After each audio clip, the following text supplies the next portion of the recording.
मुरली अमृत की धारा है धारा, जो देती दुखों से किनारा। मुरली अमृत की धारा है धारा, जो देती दुखों से किनारा। भूले जीवन में हो जाए शिव बाबा। ओम शांति। आज है 15 अगस्त 2021 की अव्यक्त मुरली। रिवाइज डेट है 3/3/88 मधुबन। होली कैसे मनाएं तथा सदा काल का परिवर्तन कैसे हो। आज सर्व के भाग्य विधाता बाप अपने होली हंसों से ज्ञान रत्नों की होली मनाने आए हैं। मनाना अर्थात मिलन मनाना। बाप दादा हर एक अति स्नेही सहज योगी, सदा बाप के कार्य में सहयोगी, सदा पावन वृत्ति से पावन दृष्टि से सृष्टि को परिवर्तन करने वाले सर्व होली बच्चों को देख सदा हर्षित होते हैं। पावन तो आजकल के गाए हुए महात्माएं भी बनते हैं, लेकिन आप श्रेष्ठ आत्माएं हाईएस्ट होली बनते हो, अर्थात संकल्प मात्र स्वप्न मात्र भी अपवित्रता वृत्ति को दृष्टि को पावन स्थिति से नीचे नहीं ला सकती। हर संकल्प अर्थात स्मृति पावन होने के कारण वृत्ति दृष्टि सबत ही पावन हो जाती है। ना सिर्फ आप पावन बनते हो, लेकिन प्रकृति को भी पावन बना देते हो। इसलिए पावन प्रकृति के कारण भविष्य अनेक जन्म शरीर भी पावन मिलते हैं। ऐसे होली हंस व सदा पावन संकल्पधारी श्रेष्ठ आत्माएं बन जाती हो। ऊंचे ते ऊंचा बाप हर बात में श्रेष्ठ जीवन वाले बनाते हैं। पवित्रता भी ऊंचे से ऊंची, पवित्रता साधारण नहीं। साधारण पवित्र आत्माएं आप महान पवित्र आत्माओं के आगे मन से मानने का नमस्कार करेंगे कि आपकी पवित्रता अति श्रेष्ठ है। आजकल के गृहस्थी अपने को अपवित्र समझने के कारण जिन पवित्र आत्माओं को महान समझकर सिर झुकाते हैं, वह महान आत्माएं कहलाने वाली आप श्रेष्ठ पावन आत्माओं के आगे मानेंगी कि आपकी पवित्रता और हमारी पवित्रता में महान अंतर है। यह होली का उत्सव आप पावन आत्माओं के पावन बनने की विधि का यादगार है, क्योंकि आप सभी नंबरवार पावन आत्माएं बाप के याद की लगन की अग्नि द्वारा सदा के लिए अपवित्र को जला देते हो। इसलिए पहले जलाने की होली मनाते हैं, फिर रंग की होली व मंगल मिलन मनाते हैं। जलाना अर्थात नाम निशान समाप्त करना। वैसे किसको नाम निशान से ख़त्म करना होता है तो क्या करते हैं? जला देते हैं। इसलिए रावण को भी मारने के बाद जला देते हैं। यह आप आत्माओं का यादगार है। अपवित्रता को जला दिया अर्थात पावन होली बन गए। बाप दादा सदैव सुनाते हैं कि ब्राह्मणों की होली मनाना अर्थात होली पवित्र बनाना। तो यह चेक करो कि अपवित्रता को सिर्फ मारा है या जलाया है। मरने वाले भी फिर भी जिंदा हो जाते हैं। कहाँ ना कहाँ श्वास छिपा रह जाता है, लेकिन जलाना अर्थात नाम निशान समाप्त करना कहाँ तक पहुँचे हैं? अपने आप को चेक करना पड़े। स्वप्न में भी अपवित्रता का छिपा हुआ श्वास फिर से जीवित नहीं होना चाहिए। इसको कहते हैं श्रेष्ठ पावन आत्मा। संकल्प से स्वप्न भी परिवर्तित हो जाते हैं। आज वतन में बाप दादा बच्चों के समय प्रति समय संकल्प द्वारा व लिखित द्वारा बाप से किए हुए वादे देख रहे थे। चाहे स्थिति में महारथी, चाहे सेवा में महारथी, दोनों के समय प्रति समय के वायदे बहुत अच्छे अच्छे किए हुए हैं। महारथी भी दो प्रकार के हैं।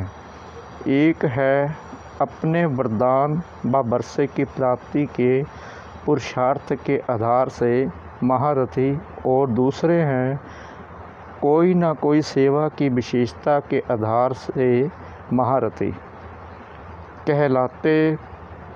दोनों ही महारथी हैं, लेकिन जो पहला नंबर सुनाया स्थिति के आधार वाले, वह सदा मन से अतीन्द्रिय सुख के, संतुष्टता के, सर्व के दिल के, स्नेह के प्राप्ति स्वरूप के झूले में झूलते रहते हैं।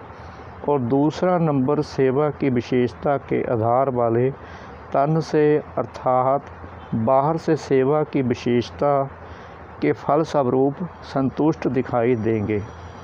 सेवा की विशेषता के कारण सेवा के आधार पर मन की संतुष्टता है। सेवा की विशेषता कारण सर्व का स्नेह भी होगा, लेकिन मन से व दिल से सदा नहीं होगा, कभी बाहर से कभी दिल से। लेकिन सेवा की विशेषता महारथी बना देती है। गिनती में महारथी की लाइन में आता है। तो आज बाप दादा महारथी व पुरुषार्थी दोनों के वायदे देख रहे थे। अभी अभी नज़दीक में वायदे बहुत किए हैं। तो क्या देखा? वायदे से फ़ायदा तो होता है, क्योंकि दृढ़ता का फुल अटेंशन रहता है। बार बार वायदे की स्मृति दिलाती है। इस कारण थोड़ा बहुत परिवर्तन भी होता है, लेकिन बीज दबा हुआ रहता है। इसलिए जब ऐसा समय व समस्या आती है, तो समस्या व कारण का पानी मिलने से दबा हुआ बीज फिर से पत्ते निकालना शुरू कर देता है, सदा के लिए समाप्त नहीं होता है। बाप दादा देख रहे थे जलाने की होली किन्होंने मनाई। जब बीज को जलाया जाता है तो जला हुआ बीज कभी फल नहीं देता। वायदे तो सभी ने किए कि बीती को बीती कर जो अब तक हुआ, चाहे अपने प्रति चाहे औरों के प्रति, सर्व को समाप्त कर परिवर्तन करेंगे। सभी ने अभी अभी वायदे किए हैं ना। रूह रिहान में सभी वायदे करते हैं ना। हर एक का रिकॉर्ड बाप दादा के पास है। बहुत अच्छे रूप से वायदे करते हैं, कोई गीत कविता द्वारा, कोई चित्रों द्वारा। बाप दादा देख रहे थे जितना चाहते हैं उतना परिवर्तन क्यों नहीं होता, कारण क्या है, क्यों नहीं सदा के लिए समाप्त हो जाता है। तो क्या देखा? अपने प्रति व दूसरों के प्रति संकल्प करते हो कि यह कमजोरी फिर आने नहीं देंगे। व दूसरे के प्रति सोचते हो कि जिस किसी आत्मा से हिसाब किताब चुकते होने के कारण संकल्प, बोल व कर्म में संस्कार टकराते हैं, उनका परिवर्तन करेंगे। लेकिन समय पर फिर से क्यों रिपीट होता है, उसका कारण सोचते हो कि आगे से इस आत्मा के इस संस्कार को जानते हुए स्वयं को सेफ रख उस आत्मा को भी शुभ भावना शुभ कामना देंगे। लेकिन जैसे दूसरे की कमजोरी देखने, सुनने व ग्रहण करने की आदत नेचुरल और बहुत काल की हो गई है, ये आदत नहीं रखेंगे। यह तो बहुत अच्छा, लेकिन उसके स्थान पर क्या देखेंगे, क्या उस आत्मा से ग्रहण करेंगे? वह बार बार टेंशन में नहीं रखते, यह नहीं करना है, यह तो याद रहता है। लेकिन ऐसी आत्माओं के प्रति क्या करना है, क्या सोचना है, क्या देखना है, यह बातें नेचुरल अटेंशन में नहीं रहती। जैसे कोई स्थान खाली रहता, उसको अच्छे रूप से अगर यूज नहीं करते तो खाली स्थान में कीचड़ा या मच्छर आदि स्वतः ही पैदा हो जाते हैं, क्योंकि वायुमंडल में मिट्टी, धूल, मच्छर आदि हैं ही, तो वह फिर से थोड़ा थोड़ा करके बढ़ जाता है, क्योंकि जगह भरी नहीं है। तो जब भी आत्माओं के संपर्क में आते हो, पहले नेचुरल परिवर्तन किया हुआ श्रेष्ठ संकल्प का स्वरूप स्मृति में आना चाहिए, क्योंकि नॉलेजफुल तो हो ही जाते हो। सभी के गुण, कर्तव्य, संस्कार, सेवा, स्वभाव परिवर्तन के शुभ संस्कार व स्थान सदा भरपूर होगा तो अशुद्ध को स्वतः ही समाप्त कर देगा। जैसे सुनाया था, कई बच्चे जब याद में बैठते हैं व ब्राह्मण जीवन में चलते फिरते याद का अभ्यास करते हैं तो याद में शांति का अनुभव करते हैं, लेकिन खुशी का अनुभव नहीं करते। सिर्फ शांति की अनुभूति कभी माया भारी कर देती है और कभी निद्रा की तरफ ले जाती है। शांति की स्थिति के साथ खुशी नहीं रहती, तो जहाँ खुशी नहीं वहाँ उमंग, उत्साह नहीं होता, और योग लगाते भी अपने से संतुष्ट नहीं होते, थके हुए रहते हैं, सदा सोच की मूड में रहते, सोचते ही रहते। खुशी क्यों नहीं आती? इसका भी कारण है, क्योंकि सिर्फ यह सोचते हो कि मैं आत्मा हूँ, बिंदु हूँ, ज्योति स्वरूप हूँ। बाप भी ऐसा ही है, लेकिन मैं कौन सी आत्मा हूँ? मुझ आत्मा की विशेषता क्या है? जैसे मैं पद्मा पदम भाग्यवान आत्मा हूँ, मैं आदि रचना वाली आत्मा हूँ, मैं बाप के दिल तखत नशीन होने वाली आत्मा हूँ। यह विशेषताएं जो खुशी दिलाती हैं वह नहीं सोचते हो।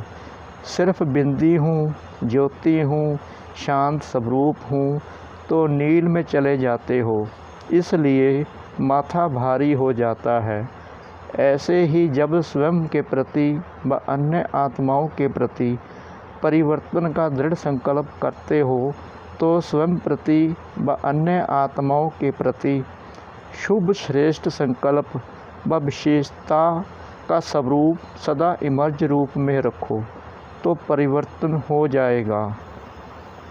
जैसे यह संकल्प आता है कि यह है ही ऐसा, यह होगा ही ऐसा, यह करता ही ऐसे है, इसके बजाय यह सोचो कि यह विशेषता प्रमाण विशेष ऐसा है, जैसे कमजोरी का ऐसा और वैसा आता है, वैसे श्रेष्ठता या विशेषता का ऐसा वैसा है।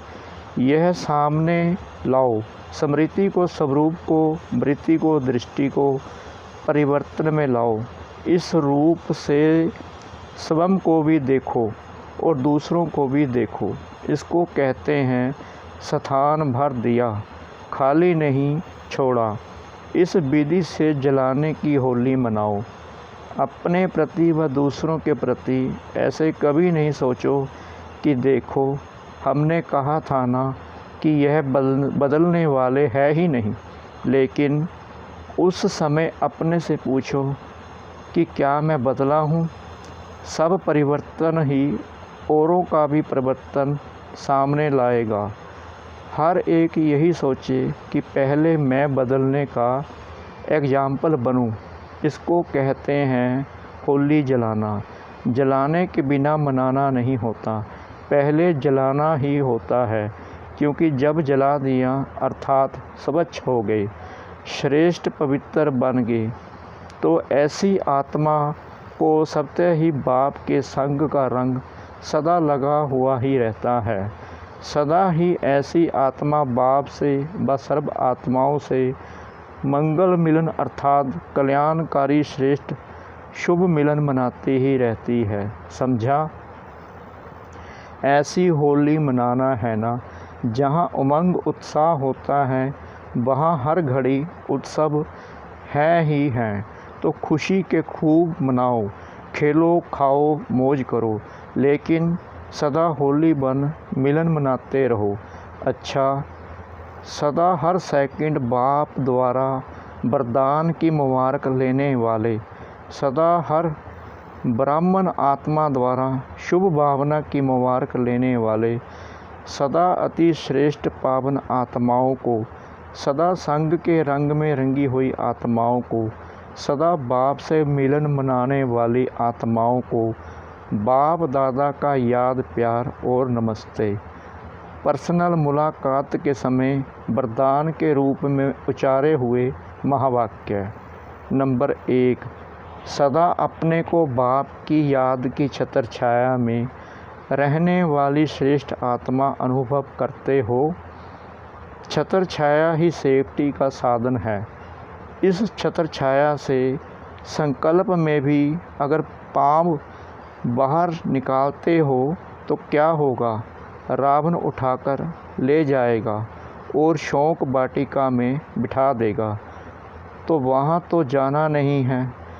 सदा बाप की छत्र छाया में रहने वाली बाप की स्नेही आत्मा हूँ। इसी अनुभव में रहो। इसी अनुभव से सदा शक्तिशाली बन आगे बढ़ते रहेंगे। नंबर 2, सदा अपने को बाप दादा की नज़रों में समाई हुई आत्मा अनुभव करते हो। नैनों में समाई हुई आत्मा का स्वरूप क्या होगा? आँखों में क्या होता है? बिंदी। देखने की सारी शक्ति बिंदी में है ना। तो नैनों में समाई हुई अर्थात सदा बिंदी स्वरूप में स्थित रहने वाली ऐसा अनुभव होता है ना, इसको ही कहते हैं नूरे रतन। तो सदा अपने को इस स्मृति से आगे बढ़ाते रहो। सदा इसी नशे में रहो कि मैं नूरे रतन आत्मा हूँ। वरदान, अपनी अलौकिक रूहानी वृत्ति द्वारा सर्व आत्माओं पर अपना प्रभाव डालने वाले मास्टर ज्ञान सूर्य भव। जैसे कोई आकर्षण करने वाली चीज़ आसपास वालों को अपनी तरफ आकर्षित करती है, सभी का अटेंशन जाता है, वैसे जब आपकी वृत्ति अलौकिक रूहानियत वाली होगी तो आपका प्रभाव अनेक आत्माओं पर सबसे पड़ेगा। अलौकिक वृत्ति अर्थात न्यारे और प्यारेपन की स्थिति सबसे अनेक आत्माओं को आकर्षित करती है। ऐसी अलौकिक शक्तिशाली आत्माएं मास्टर ज्ञान सूर्य बन अपना प्रकाश चारों ओर फैलाती हैं। स्लोगन, सदा सम्मान की सीट पर स्थित रहो तो सर्व शक्तियाँ आपका आर्डर मानती रहेगी। सदा सम्मान की सीट पर स्थित रहो तो सर्व शक्तियाँ आपका आर्डर मानती रहेगी। सूचना, आज मास का तीसरा रविवार अंतर्राष्ट्रीय योग दिवस है।